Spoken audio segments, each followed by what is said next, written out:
WHAS. Congressman Guthrie is a regular guest on this show, but today he brings along a friend who happens to be Speaker of the House, Kevin McCarthy. Welcome, Mr. Speaker. Thank you for having me. I'm excited. It's my first time on your radio show. Thanks, Terry. I had this speaker when he called me 2008, and he said, "Hey, I'm Kevin McCarthy from California. I want to campaign for you." And I said, "Nobody's ever heard of Kevin McCarthy." And I'll never forget driving and him learning about dry counties versus wet counties. We were driving through, and we took him to Abraham Lincoln's birthplace. So anyway, I know you want to talk to him, so we'll. He's been a few times in my district. We're good friends, and so.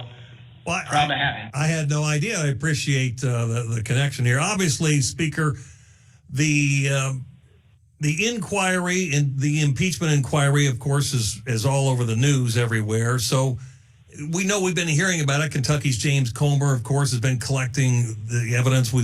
We know he has 12,000 pages of subpoenaed bank records and 2,000 pages more of suspicious activity reports. But what bit of authenticated evidence pushed you to officially launch this inquiry this week? Well, you know the work that Jamie Comer has been doing. The part that has been, and we've been back in the district for the last month and a half, you've watched where the president told everyone that he had nothing to do with his son's business. Since that time, we found, no, he made the phone calls, he did the dinners where the son got new Porsches, got millions of dollars. The family set up 20 shell companies that got more than 20 million. We now know that he used fake names in emails where he talked about Ukraine. We now have a staffer who worked there who tells Hunter Biden's business partner that the vice president has signed off on the Burisma talking points. There are just too many questions. You got an FBI informant who says, went to the FBI a number of years ago that the FBI uses, that he is going to, that he knows there's a bribe and they won't find it because of these shell companies, which we never knew of. Too many questions that we need answers to, and that's exactly what impeachment inquiry is. It goes in and looks at and gives the Congress power for their subpoenas. So as Jamie goes through and looks for the bank statements, the credit card statements, and others, we'll know where the facts are and be able to answer these questions. Well, your counterpart in the House, the Minority Leader, Hakeem Jeffries, said, quote, "Republicans have launched an illegitimate impeachment inquiry that is a kangaroo court, a fishing expedition, and conspiracy theater rolled into one." So my question is do you have solid evidence of high crimes and misdemeanors, or is this just a deeper dive to try and find those? Well, the difference between an impeachment inquiry is impeachment inquiry gives the Congress the power why the administration fights us to provide documents. Think about the benefit the Bidens have when they just waste time. If you're being investigated by the IRS never lets the statute of limitation runs out. The federal government actually did that for Hunter Biden. So in our quest, we need these documents to answer these questions. The American public wants to know, so that's all that it's providing us to do. It gives you further reach. Yes. Essentially. All right. Now, obviously, people are pointing out that there was no House vote on this, and earlier, years ago, you were upset about Nancy Pelosi's doing the same thing. Is this like the Harry Reid nuclear option that they broke a certain protocol, and so now you're saying it's fair game? Well, this is how they changed so much in the House, that new president. So it makes the same point that we did. This is how they set the House to go forward. We'll go set the House to go forward the same way.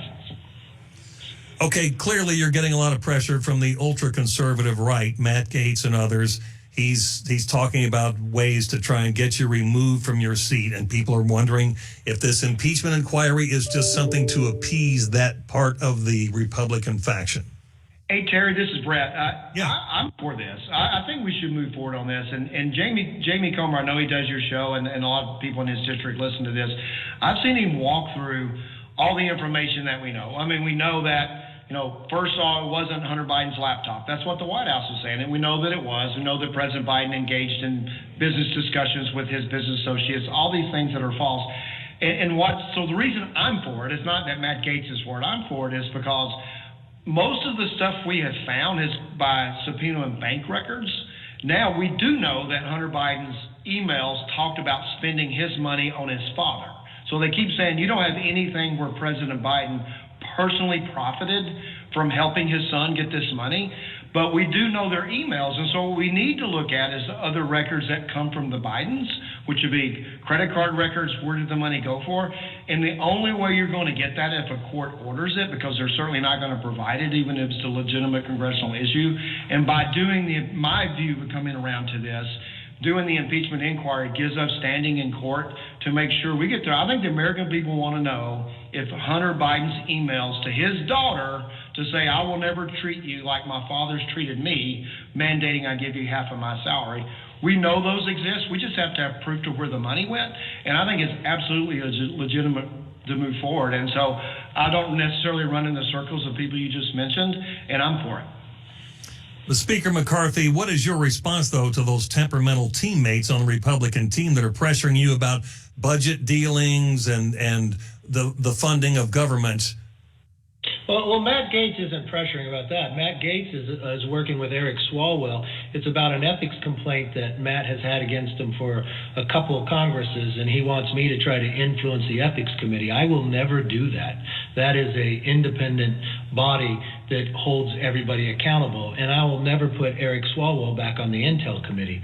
So, I mean, if they want to utilize that to try to remove people from Speaker, having Eric Swalwell with the Chinese spy and Matt Gaetz because he has an ethics complaint, I just think this office is too big to play with those type of games. Right. And I never take impeachment lightly.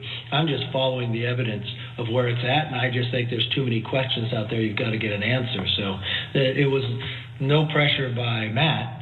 Matt is trying to pressure me to do something to help him beneficially because he's got an ethics complaint against himself. Right. He talked about the agreement in January when you obviously went through all those different votes to finally get the chair. But are you legally bound to the demands of these ultra-conservatives by some agreement you made with them in January? Well, I don't know what agreement Matt's talking about because Matt never even voted for me. Matt just fought me the whole time. The only thing that was out there is that we changed from having 5 people to make a motion to vacate the chair to 1. And so Matt's trying to utilize that to remove me with Eric Swalwell. And think about it, Thomas Massey's now on the Rules Committee, and I know he's also in your listening area, and how effective he has made himself by getting on the Rules Committee. And so I would say you got Comer, you got Andy Barr's on the Chinese committee. I'm chair of Health Committee. Hal's the dean, who's a mentor to Kevin. So I think we have a lot of people here that work with Kevin to get things done. Obviously, there's a presidential election next year. Some people think this is a revenge move to counter the Democrats' multi-layered legal pursuits of President Trump. And I'm sure I know what your answer is on that. You already said this is a serious matter. But what's the timeline? What are you seeing on this impeachment inquiry in terms of how it rotates with the calendar page flips toward the next election? Well, I don't think this is about elections or anything else. This is about integrity. You want to make sure that your public officials aren't for hire. You want to make sure that you could get the answers. If your president lied to you and utilized the office and withheld $1 billion of American taxpayer money to remove a prosecutor in Ukraine because the prosecutor was going after a company that his son was on the board of, wouldn't you want to know about that? And I just think from that part, it's important that America knows the answers, because every point that the president has made, he's had to backtrack on his comments. Yeah, well, that's a pretty alarming bit of video. We've all seen that one a zillion times. So you don't know how long this inquiry may go. It's open-ended. No, because the one thing I've learned from this administration, they fight us every time we want to get information. That's why you had to go to impeachment inquiry. And this will only help us when we get into court, that we'll have strength to be able to get the documents that we need. Mr. Speaker, obviously there's other congressional business pounding at your door. They're funding the Department of Defense, the Farm Bill, Ukraine aid, disaster relief, the budget itself. What's the outlook for completion on these various projects? I'm sorry, what did you say? I was just talking to him as you were asking the question. Terry, we talked this morning with the speaker, had a group of us, the caucus this morning, talked about border security with a continuing resolution. And I think that's extremely important. I think the American people, when I was home in August, talked about just the fact that we have complete lack of control of the border, fentanyl coming across the border. And so we talked about tying that to this moving forward. Mm-hmm. Well, we got a number of funding bills we've got to get through. We know we got to open border. I think this is an opportunity. But you look at all the work that the House has been able to do about securing a border, Parents' Bill of Rights, cutting back on the runaway spending here in Washington, making members actually show up for work. We got to get this work all done before the 30th. I think we'll be able to get there. You think it's all going to get done? And getting people back to work is important. You mean have them on the premises? Yes, sir. All right, let me ask you about a couple of other things. Kim Jong-un just met with Vladimir Putin, pledging help with the Russian invasion of Ukraine. Why is the United States mired in another seemingly endless conflict? What do you see in terms of our out strategy? You know, this brings me real concern because it looks like the 30s where you got this axis of power moving together, China, Russia, North Korea, and Iran. It's very concerning to me for what the world will look like in that situation. I think from another predicament, we've got to make sure how this moves forward. Putin has invaded Ukraine. We got to be able to stand there. But the one thing is you don't want this new axis of power to grow. They all want to expand their sphere of influence. Yeah, they're unsettling images coming out of Moscow, that's for sure, of seeing these guys. And inflation, obviously, we can talk about impeachment and all the other things that happen, but basically, Americans go to the grocery store and they can't believe what they're paying, what they're getting for $100. What remedies do we have at hand here by the Congress at large to try and ease inflation?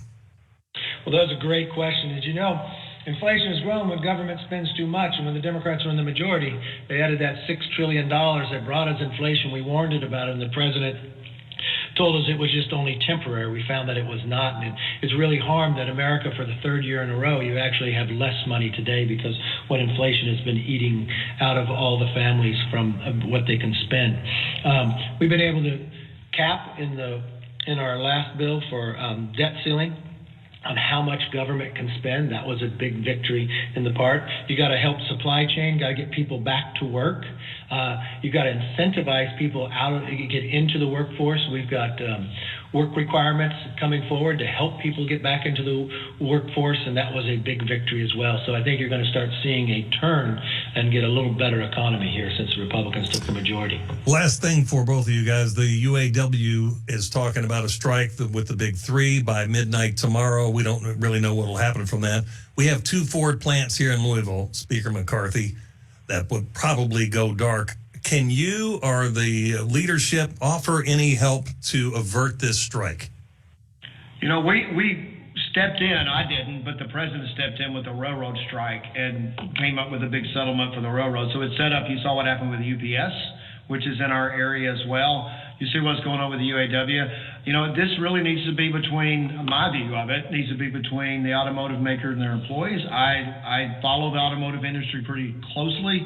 I believe Ford, and I know Ford particularly, but the others have also offered good packages.